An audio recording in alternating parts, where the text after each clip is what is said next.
Hello everyone, and welcome to another episode of the Daily Gwei Refuel, where I recap the latest news in the Ethereum ecosystem. I'm your host, Anthony Sassano, and today's the 24th of February 2021. Right, everyone, let's get into the news from the last 24 hours. So, quick update, I guess, on the price here. So, we actually had a very nice kind of bounce, I guess, since yesterday's refuel here. After going down a lot, right? We went down to below the previous all-time high, down to about 1354 here. Kind of bounced back up to around the 1700 level, which is really, really awesome to see. I think after such a brutal dump, it scared a lot of people, of course. But I think that, we're back up here. I think that we're obviously still bullish. I mean, I'm always bullish. So for whatever that's worth, me saying I'm bullish, I think, it doesn't really mean much. But yeah, I think we're all good here. But I just wanted to quickly kind of point that out. I think obviously we all kind of watch the charts religiously, so I'm probably not pointing at anything new, but it's really healthy to see this. I'm feeling good. I'm not feeling bad about things. March is usually a pretty good month for ETH during bull markets, so yeah, we'll see what March brings us. We're only about a week out, and maybe we, finish February up nice and strong. So I'm really looking forward to seeing how the rest of, I guess, the month plays out on the price front here.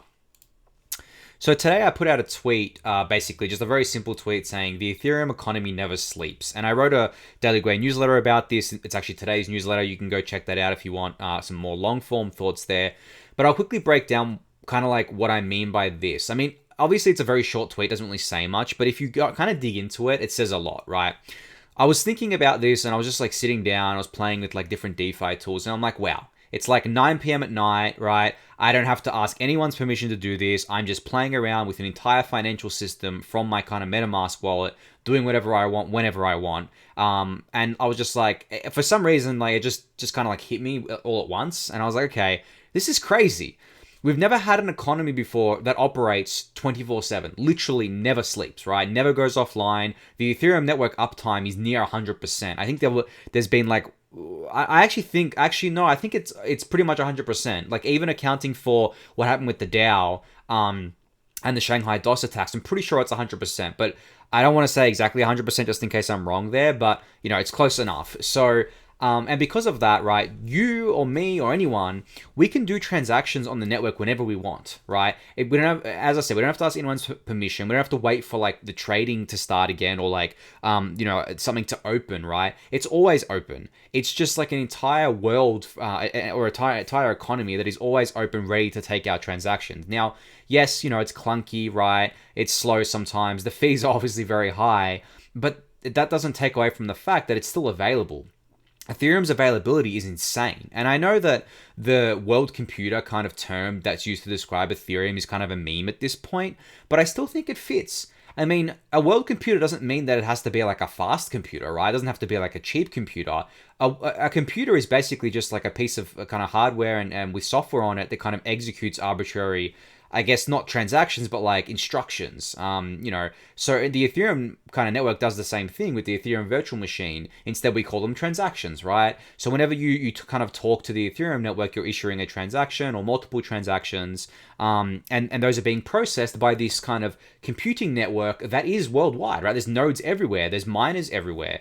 So when you kind of like think about it like that, Ethereum really is a world computer at the end of the day. It's a world computer that never sleeps and processes any transaction you want. And it doesn't even have to be a financial transaction. It can be anything you want to do on here, right? So from that perspective, I think, it requires a little bit of a kind of change of thinking as well, because, not only are we rebuilding the financial system, right? Like we're basically replacing the old financial system rails with new rails. We're going far beyond that, and we're kind of like changing what it means to have a financial system, because there are so many products within DeFi and on Ethereum that could not exist in the traditional finance system, because we do not have composability. We do not have money Legos. We do not have a truly permissionless neutral platform to build these things on. And that's what Ethereum gives us. So, from that perspective, I mean, the Ethereum economy never sleeping is just the tip of the iceberg. And then you have everything else underneath that kind of powers this entire economy here. So, yeah, I mean, you really just got to like sit down, get rid of distractions and think about this really deeply to kind of really understand exactly what we're building here, because it's easy to get caught up in like the hype, right? And the speculation, the trading tokens, and, you know, watching charts and all that sort of stuff. But if you really look at it and really dig down into the technology, you will see that, you know, it's not just kind of changing, rebuilding their financial system, it's changing it fundamentally from the ground up with new and exciting kind of products and things that people are going to get a lot of benefits out of, and already are getting a lot of benefits out of. And I use another example, I guess, in the newsletter today, where I said that it's also a kind of autonomous economy, right? Where it's truly passive income, where, you know, there are other vehicles where you can get passive income from, but they require a lot of trust, right? Where, say you have like a rental property, you have a property that you've bought and you're renting it out, right? There are so many intermediaries in that transaction and so many things you have to trust, right? So yes, it's passive income, but there's still all sorts of things that can go wrong with it, of course, right? Whereas on Ethereum, like, you can become, for example, a Uniswap liquidity provider, and no one can take that away from you, you know, unless the entire network, you know, was to collude against you, essentially. Like, but then we'd have more stuff to worry about than that. But basically, Uniswap can't take that away from you, right? No one can take away your liquidity provider tokens unless they hack you or whatever. So, and you are earning kind of trading fees on that liquidity by being an LP, which is essentially passive income. So we've never had this autonomous 24/7 passive income system like we do with Ethereum. And, you know, Uniswap's just the tip of the iceberg as well. You have like all the stablecoin farms, you know, things like that. But I use Uniswap because it is truly decentralized. A lot of these other protocols still have admin keys because they're young and stuff like that. So that's why I like to use Uniswap. But that is enabled by the fact that the Ethereum economy never goes to sleep, right? It's always on, autonomous, accessible from anywhere in the world. And it's just like really, really amazing once you think about it. So I won't ramble too much here, but I mean, I could go on about this forever. Like, this is the stuff that kind of gets me going. I mean, like, this is just what's most exciting for me. And, you know, I'm mostly excited by things that kind of push the boundaries of like the technology that we have today, and kind of like do innovative and new things. And I'll talk about Aave and Balancer teaming up in a little bit. They've done something really cool here that I think people missed today. But yeah, I mean, just really think about it, because it really is game changing here. And also, another thing that I don't think many people are kind of realizing is how amazing it is to have a spokesperson like Mark Cuban kind of like being a supporter of Ethereum. Now, this was prompted because I was listening to the Bankless podcast with Mark Cuban on it, and I had listened to the Defiant podcast as well, and I've spoken about this before. He has more domain knowledge of Ethereum and DeFi than 99% of people in this space. I mean, I'll just straight up say it. He is so well kind of like versed in how this technology works, and he can articulate himself very, very cleanly. And he's even learning Solidity right now. I mean, he's going beyond what I'm even doing. Like, I haven't learned Solidity yet, and I don't really plan to, because I'm not a developer. But neither is Mark Cuban, and he's just doing it, right? And he is not like a crypto native guy. He's a billionaire who has like all these other businesses. You know, he runs kind of like Shark Tank. He's very into his sports and stuff. Like, but he's doing all of this with all of that. So if you're in, you know, spending kind of like all your time in the ecosystem, and like, you know, I see lots of people do this, and they have like all these like weird takes on like what I consider to be bad takes on certain things. I'm just amazed that Mark can kind of follow along with this stuff, given how busy he normally is. And the reason why I say is that he's an amazing spokesperson is because of that domain knowledge, but also because he reaches a completely different audience to what myself, you know, Bankless, The Defiant, DeFi Dad, you know, all those sorts of things, completely different to what they reach, right? Because we reach kind of like crypto natives and people coming into crypto or already in crypto, right? Mark is reaching people that have never even thought of crypto before and never even thought about anything got to do with like Ethereum, right? They might have heard of Bitcoin, but probably never even heard of Ethereum, of DeFi, of NFTs. Like, he's a big fan of NFTs. So he's bringing in all these new people, and he's just like the greatest person for that, because he has fans across like many different domains, right? He has fans from people from his early kind of internet days, right? Where people kind of looked up to him, and he was like an early internet kind of entrepreneur and pioneer there. He has fans that are kind of like sports fans, right? Because he's big into his sports. He's basically a celebrity within the US because of his Shark Tank stuff and because of the sports stuff. I mean, And he doesn't just have a younger crowd either. He has an older crowd too, which is even better, because obviously crypto skews young, but we want to get this technology in everyone's hands. So, I mean, just thinking about that and realizing that, he's not just a talking head, he actually knows what he's talking about, is incredibly bullish. And, I said it just before, and like it's hard for me to be more bullish on Ethereum and ETH, but I definitely, whenever I hear someone that, you think is just going to be like a talking head, right? Actually articulate himself really well. I don't know anything about Mark Cuban, right? I just thought he's not really a celebrity in Australia. He's a US-centric celebrity for sure, but I kind of like asked my friends, I'm like, who is this guy? What has he done? They kind of explained it to me. I'm like, okay, I get it, blah, blah, blah. Then I listened to the Defiant podcast and I was like, holy shit, like, where did this come from? How is this guy so well versed? So yeah, I won't gush over him too much here, but I just think that if more people were like him, right, we would be in a much better place. And I think ETH would already be at 10K if I'm being honest, because the information asymmetry in this space is insane, right? The amount of kind of false info going around, the misleading marketing, the bad takes, like it's so bad. And I've spent the last 4 years trying to correct it and it's still bad. Like in bull markets it's even worse because people don't even care, right? They're making money, whatever. It's a bull market. But the fact that he kind of like looks past that and kind of gets down to what actually matters is incredibly positive. So yeah, kudos to him. I don't think he watches the Daily Gwei Refuel, unfortunately. Maybe he does. Maybe he'll see this.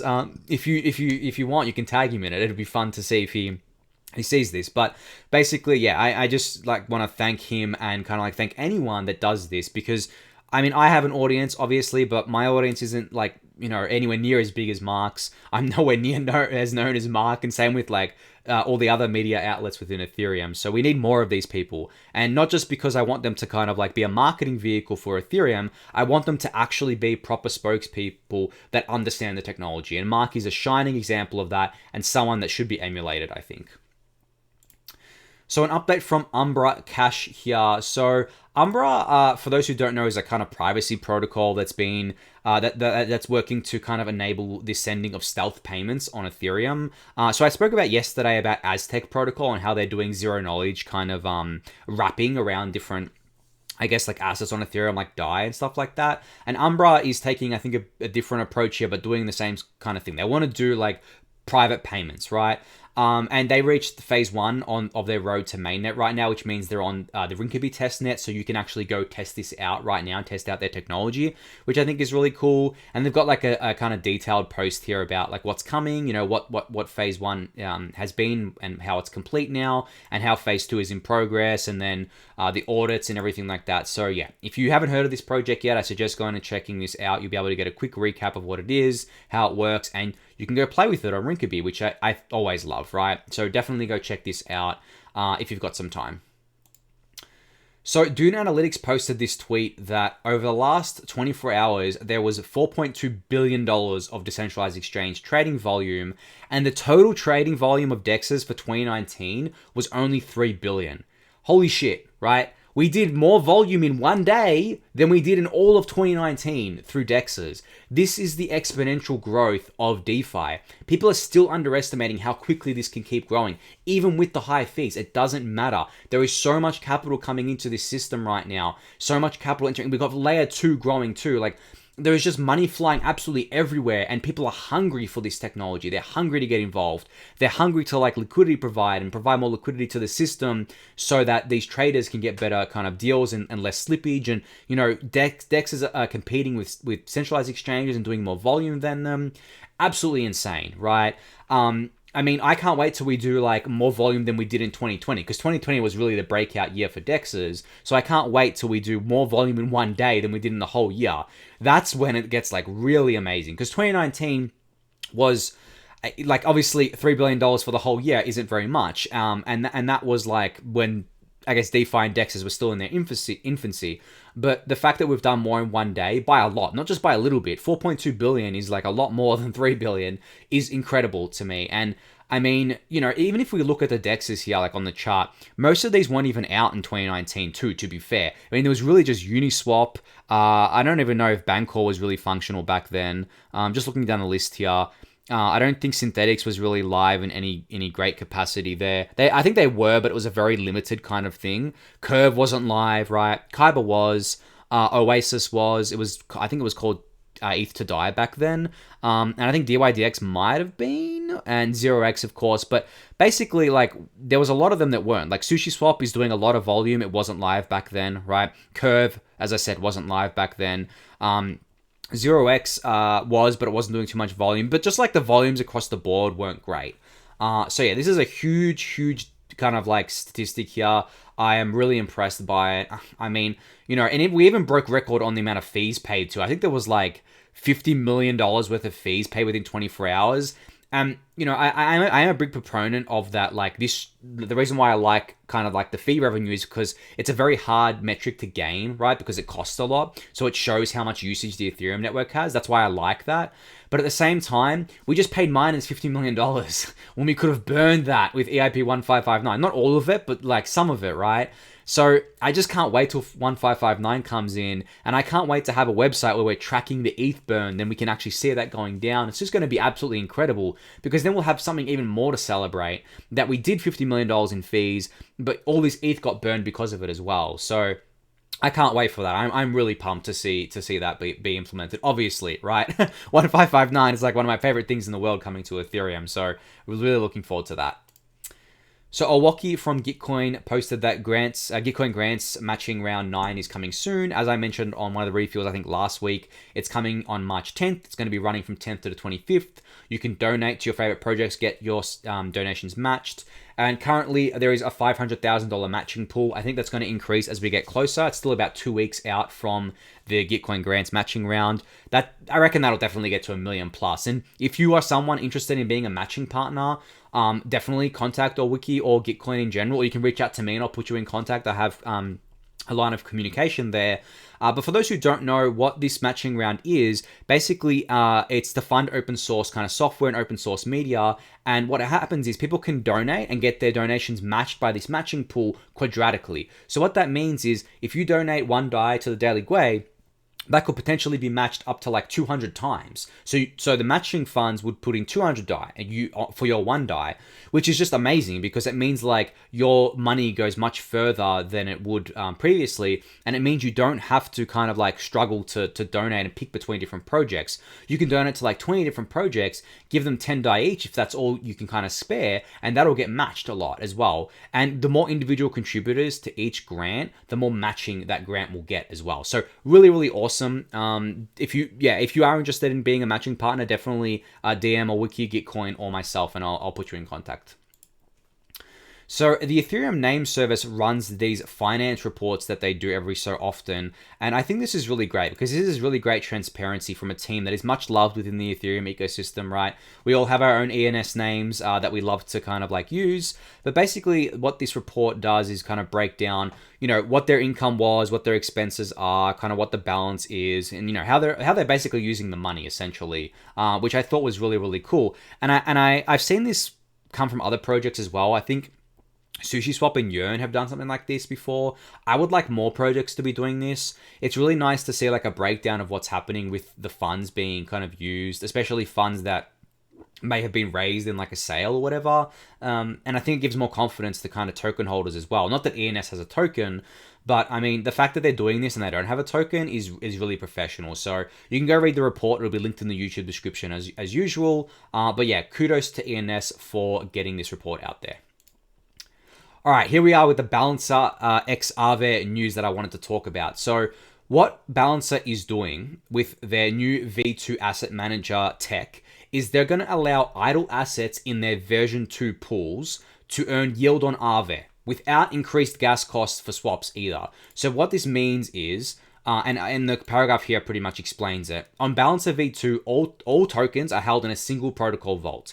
Now, any pool can, however, use their deposited tokens in the vault through an asset manager, which means that this would put the capital to work when it is not being used as swap liquidity.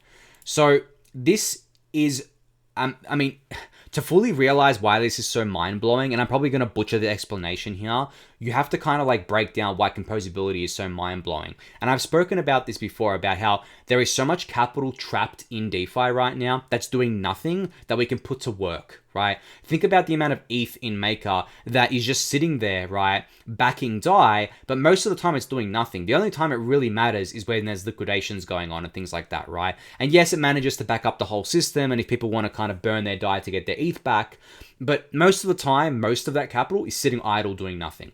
What happens when we harness it, right? What happens when we can harness that capital? That's exactly what Balancer and Aave are doing here. Aave is going to be harnessing Balancer, kind of like the protocol vaults capital to do all kind of like fancy things here. So basically, I mean, there's going to be a lot of yield farming going on, I imagine, as well with this. A lot of different things going on. I think they gave an example here. If I go here, they're basically they're working with the Curve team as well, I think, to kind of do this with Compound and Yearn. I mean, like, all these teams are working together. I think this is just an example of like how it's really efficient on the gas price side as well. So as gas prices continue to soar, you know, gas efficiency is paramount importance for AMMs. Unless the amounts are very large, the transactions become, you know, very costly. And unfortunately, like, doing what their example here above here costs like over $240, which is quite expensive, right? Their solution is the V2 asset managers here, and I won't go into it because, as I said, I'm probably going to butcher the explanation trying to go through this. But you can read through this blog post and get the kind of idea of what's happening here. But I mean, this image kind of shows it as well, right?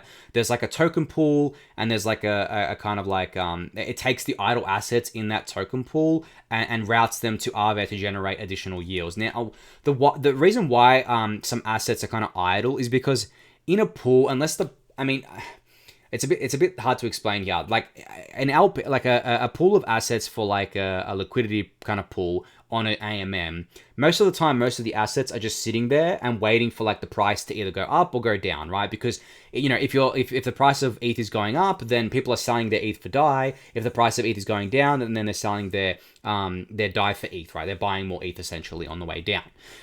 And because of that, like, unless you go to like the bottom, which is impossible, right? There's always like assets that are kind of like sitting idle, right? Like, say the price drops 10%, all the assets under that price drop are not doing anything. They're kind of like sitting idle. It's a bit hard to kind of conceptualize, and as I said, I'm probably butchering the explanation here, but you can see it in the visualization, right? There's like an active amount of capital at the top, and then there's like a stable amount of capital. And you probably can't see it from the video, but there's like a line in between.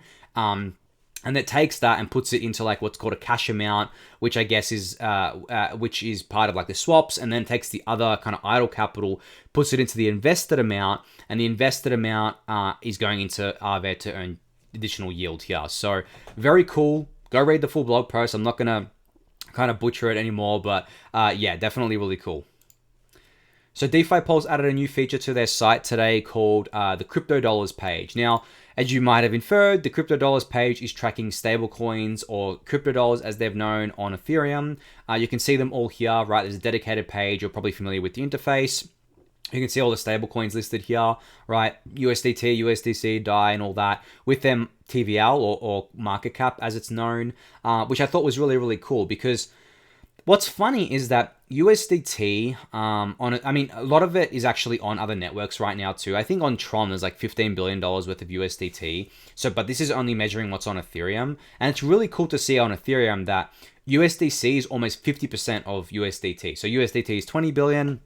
USDC is 8 billion, and then DAI is at 2.2 billion. Then you have BUSD, which is Binance's stablecoin at 2.1 billion, and then there's a bunch of others below here as well. So this is going to be really interesting to keep track of what's happening with stablecoins. I really want to see USDC flip USDT. I know that we had news yesterday about the Tether news, which I actually should have covered, and I haven't got in my tabs here, but I'll quickly cover it now. There was the news that Tether, kind of the organization, settled with the New York Attorney General's office, or the NYAG, as you might have seen.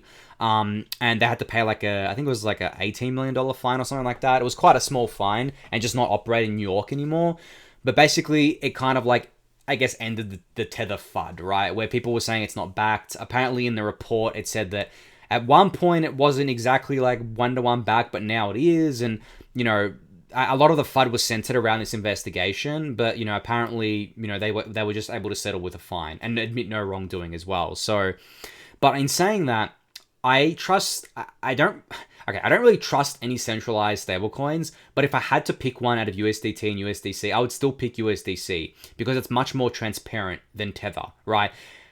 It has like, it's based in the US, right? It has full kind of like regulations of the US on it because it's issued by Circle and Coinbase. It has regular auditing by third parties.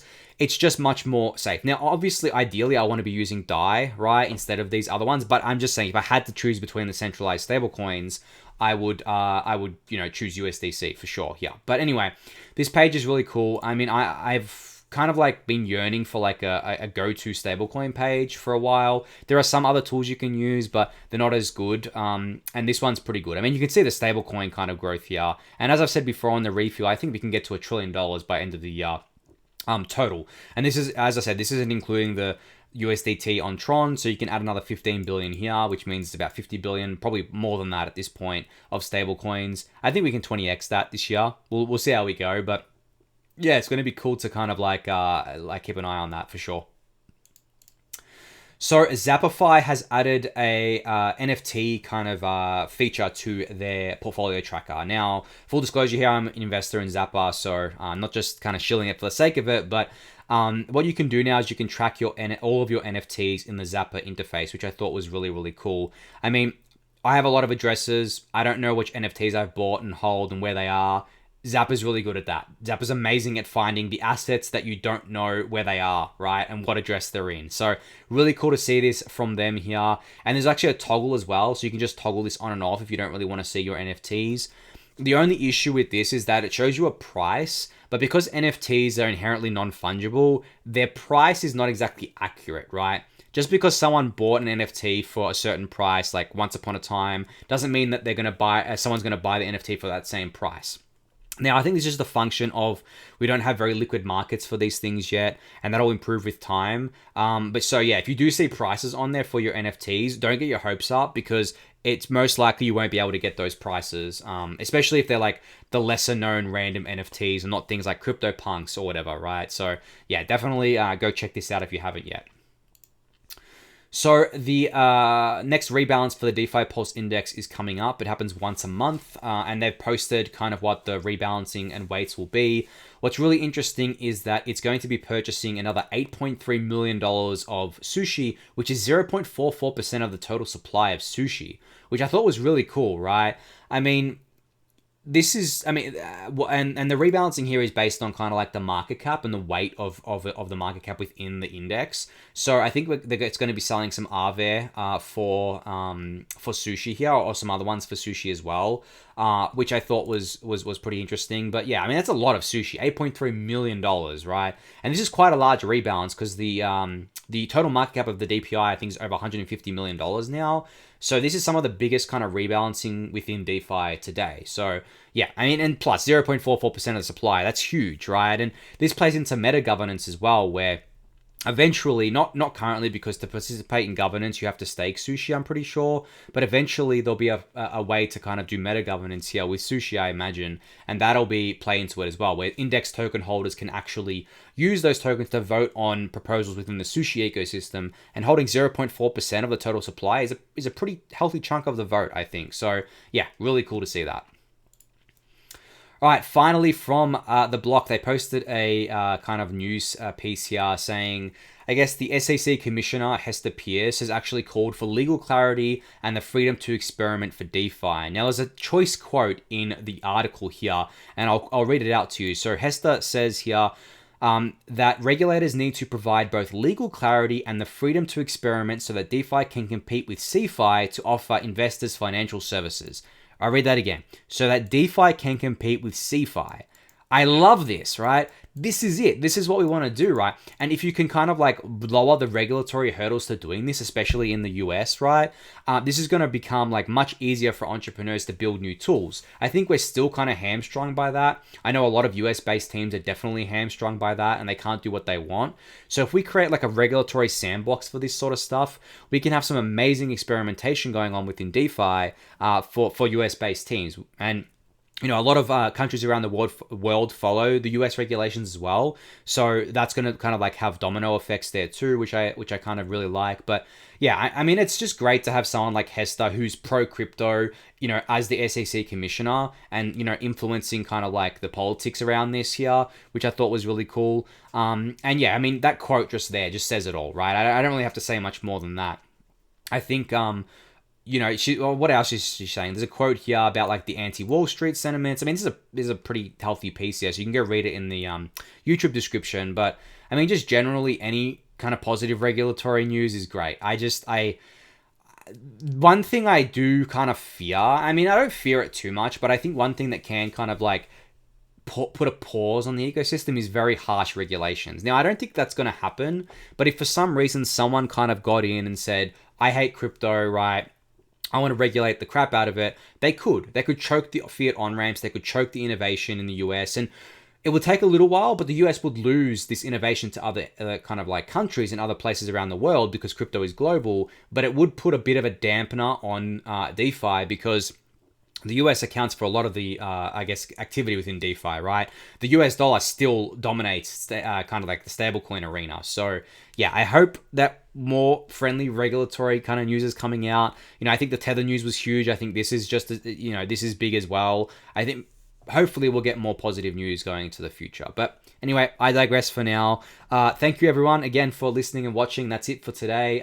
Give that video a thumbs up if you haven't yet. Subscribe to the YouTube channel, join the Discord channel, and subscribe to the Daily Gwei newsletter. And I'll see you tomorrow. Thanks everyone.